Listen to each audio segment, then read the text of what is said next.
gouverneur tey dañuy am mbégte mu rëy ci lancement officiel bi nga xam ne tey jii moom la ñuy def ci projet foyer amélioré bi nga xam ne si mën naa wax ne pàcc bu rëy secteur de l'artisanat daf ko ci am ngi mooy taxawaay bi nga xam ne moom lañ ci war a taxaw nga xam ne si tey producteurs yi am na ci ñoo xam ne ñi ngi ci biir salle bi ñi nga xam ne ñooy commercialiser aussi ñi ngi ci biir salle bi am ci taxawaay bu mat sëkk. dañuy saluer nag projet bi waxtu wi nga xam ne dugg na ko ci région de Louga mais aussi nit ñi xamuñu ko woon aussi il fallait que nag GIZ gi nga xam ne moo chapeauté ñëpp taxaw am ci taxawaay bu mat sëkk boo xam ne si def na ci financement yoo xam ne si bu am solo donc ñun duñu def lu dul vulgariser ce projet vulgariser li nga xam ne si mooy foyer amélioré bi pour xeex li nga xam ne si mooy déforestation bi nga xam ne si mi ngi yàq réew mi donc RFA, ce projet de renforcement de la croissance des foyers améliorés va contribuer activement donc à l'atteinte des objectifs de développement durable à travers ces trois piliers que sont l'environnement, l'économie et le social. Ce sont trois piliers qui sont incontournables pour l'atteinte des objectifs de développement durable. Il faut quand même que nous pensions à vivre dans une économie qui est viable, tout en vivant aussi dans un environnement qui est quand même acceptable.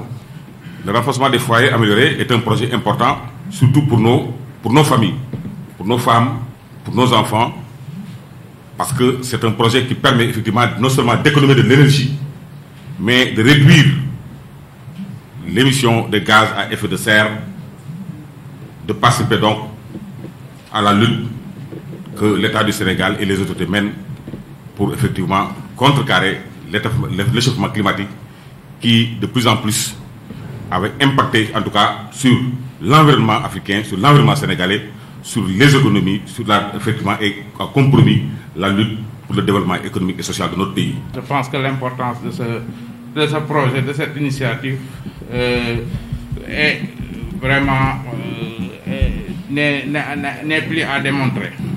Mesdames, Messieurs les partenaires, je peux vous dire dès maintenant que l'ARD et toute l'équipe de l'ARD ainsi que les autres structures techniques concernées ne ménageront aucun effort pour la mise en œuvre et la réalisation de ce projet qui arrive à son œuvre. Cet atelier qui vise à décliner les grandes lignes constitue déjà un grand pas pour l'atteinte des objectifs. Et je vais revenir un peu sur le partenariat ENDA. Je pense que M. le gouverneur l'a dit tout à l'heure. ENDA est un partenaire privilégié. Ce projet-là qui intervient dans 12 régions, dont celle de Louga, vraiment vient à son heure, je l'ai dit tout à l'heure. Et ENDA travaille avec l'État du Sénégal, les partenaires techniques sur le développement local. Déjà là, il y a le prix leadership local qui va être lancé, qui est lancé déjà, et les collectivités territoriales sont invitées à soumettre leurs propositions.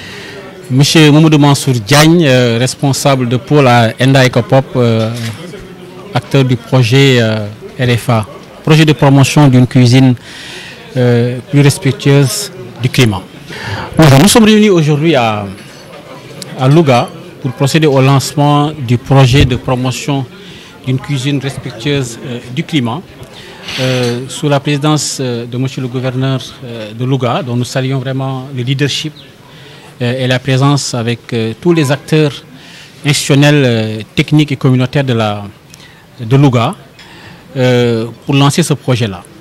C'est un projet qui est coordonné par la coopération allemande sous l'égide du ministère du pétrole et de l'énergie et du ministère de l'environnement et du développement durable. Ce projet vise à prendre en charge un certain nombre d'enjeux. Les enjeux sont d'abord des enjeux climatiques. Et ce sont aussi des enjeux sanitaires, ce sont aussi des enjeux, on va dire, économiques. Enjeux climatiques parce que nous sommes tous confrontés à ce que nous appelons communément les effets des changements climatiques. avec en particulier la déforestation accrue dans nos territoires. Et cet enjeu-là est un enjeu majeur pour la durabilité de nos conditions de vie. C'est aussi un enjeu, j'avais dit tout à l'heure, sanitaire, parce que la manière dont actuellement les usagers dans nos ménages font la cuisson les expose et nous expose tous à des problèmes de santé, parce que c'est l'utilisation souvent du charbon de bois d'une certaine manière, c'est l'utilisation aussi de ce qu'on appelle communément le mat, pour que les gens comprennent très bien, le bois de chauffe.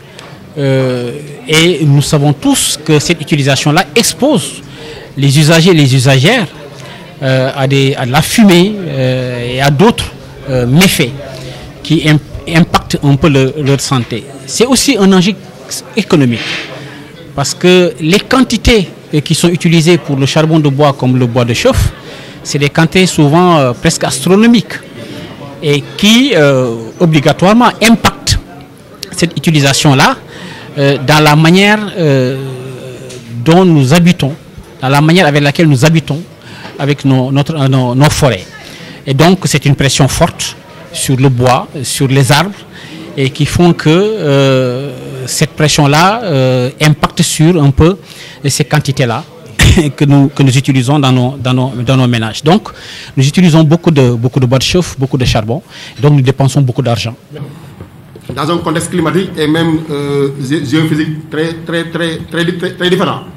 Parce que moi, personnellement, j'ai eu quand même à travailler, bien à coordonner un certain nombre d'activités liées un peu vraiment à la mise en place des foyers améliorés dans les régions de Kolda et de Tambacounda, avec des partenaires de l'État, donc même le projet là, que les gens connaissent très bien.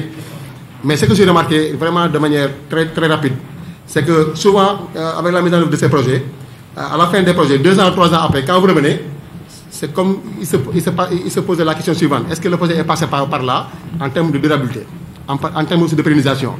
Parce que le combat qu'il faut gagner vraiment dans ce projet, c'est la pérennisation et la durabilité. Parce que, comme vous l'avez dit tout à l'heure, aujourd'hui le projet est en train d'être lancé simultanément dans les régions de Thiès, de Louga, de Tambacounda et de Kédougou. Mais quand vous prenez Tambacounda et Kédougou, ça, bon, en dehors de la Casamance, ce sont vraiment les régions forestières du Sénégal. Les régions forestières. Donc, maintenant, Louga, nous sommes vraiment aujourd'hui dans la zone frappée de plein fouet. Je ne parle même pas de changement climatique, mais par le dérèglement climatique, avec l'avancée aussi du désert. Donc, précis à Tambacounda et Kédougou, ils peuvent aujourd'hui dire que, ok, donc la forêt est en train d'être agressée, mais d'ici 10 ans, il va y avoir une reforestation. Mais à Louga, on n'est pas dans le même cas, au contraire. Ici, il y a le désert qui avance. Donc, nous avons tout intérêt à ce que ce projet réussisse ici, plus qu'ailleurs. Parce que vraiment, la région est frappée de plein fouet, vraiment par le dérèglement climatique. Par aussi quand même la rareté aussi des ressources forestières. Et c'est un peu aussi pour prendre au mot vraiment la remarque du président de la Chambre des métiers. Et aujourd'hui, parmi les 3 régions, je pense que parmi les 3 départements, c'est celui de Linguère vraiment qui est très problématique en termes de superficie, aussi en termes quand même d'impact. Donc ce que Kédougou et Tambacounda doivent réussir, nous devons réussir encore plus.